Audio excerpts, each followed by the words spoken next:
Hi, Preston Sandlin here. I want to tell you a way that a presentation basically that I give. I think it's a way that as an industry we can double the amount of inspections, but more than that, I think we just create a better system. It's better for the buyer, seller, and real estate agent. It's better for everybody. I honestly think each house should be inspected twice.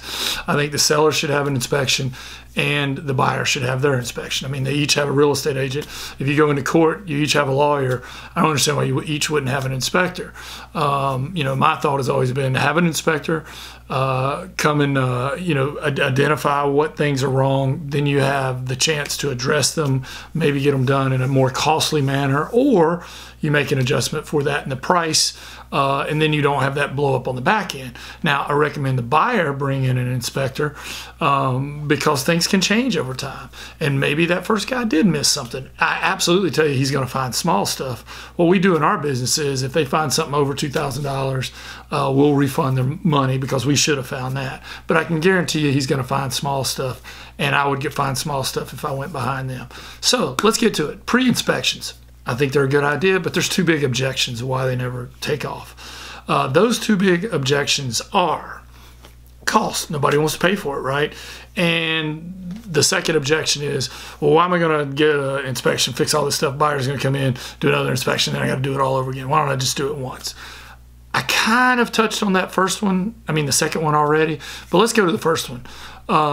What if we could eliminate the cost? Dave Kleeman and I have come up with something called inspectedhouses.com where we can load up the report. The report is for sale for $20. That money goes back to the seller to help them offset the cost. So, if they sell it 4 times, it's $80. It offsets the cost a little bit. I think we had one that sold 7. Probably not going to completely cover the cost, but will offset it. So that's one objection. The other objection is, again, why am I going to go through this twice? The purpose of a pre-inspection is just to identify the big items that could kill the deal. And any home inspector worth their salt should be able to find that. So you got to set expectations. Two big objections, cost and not wanting to go through it twice. You solve them with inspected houses by offsetting their cost. And number 2, setting those expectations. Again, this is Preston Sandlin. I think all homes should be inspected twice. 2 sets of eyes are better than 1. That's better for the seller, the buyer, and both real estate agents. And quite frankly, it's just a better way to do business. So if you have any questions, please check us out at inspectedhouses.com. Thank you.